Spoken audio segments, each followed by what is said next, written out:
La 7e génération de Golf, qui a déjà été restylée une fois, a eu droit fin 2017 à une nouvelle motorisation qui s'appelle 1,5 litre TSI 130 Evo. Alors sous ce nom barbare, en fait, c'est une évolution du 1,4 litre TSI de 125 chevaux. Comme son nom l'indique, on est passé de 125 à 130 chevaux, pas pour avoir 5 chevaux de plus, mais surtout en vue de consommer moins. Il y a plein de technologies qu'il n'y avait pas sur l'ancien moteur, dont la désactivation des cylindres et un mode roue libre. On va voir ce que ça donne.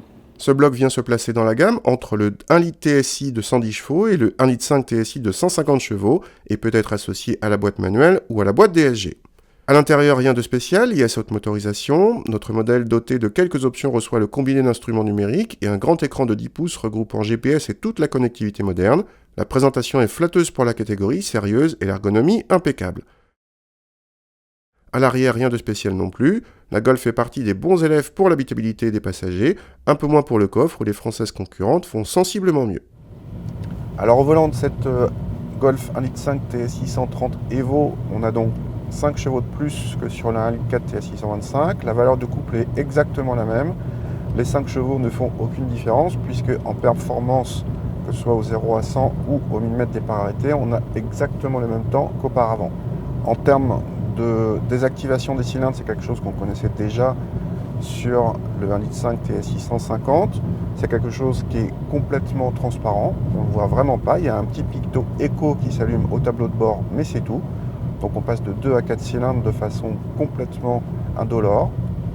Pour le principe de la roue libre, ça ne se sent absolument pas au moment où ça rentre en action. Par contre, au moment où on réappuie sur l'accélérateur, il y a un petit temps de réponse. C'est pas grand chose, mais du coup, on perd un petit peu de réactivité. D'autant que quasiment à chaque fois, la boîte a tendance à rétrograder et ce côté instantané de la boîte DSG est un petit peu perdu. En tout cas, le bilan global, c'est que effectivement, ça consomme moins, 0,3 litres de moins selon les mesures, et c'est la plus sobre de la catégorie hors hybride. Précisons que ce mode roue libre prend deux formes, soit le moteur est au ralenti, soit il est carrément coupé. Pour le redémarrage, cette Golf fait appel à un alternodémarreur alimenté par une deuxième batterie située sous le siège conducteur. Autre précision, ce mode roue libre n'est disponible qu'avec la boîte DSG. Toutes ces technologies ont un prix. Cette Golf 1,5 litre TSI 130 Evo débute à 26 000 € en 3 portes avec la boîte manuelle et la finition Comfortline. Notre modèle d'essai monte quant à lui à 31 130 €, dont 1 000 € pour la version 5 portes et presque 2 000 € pour la boîte DSG.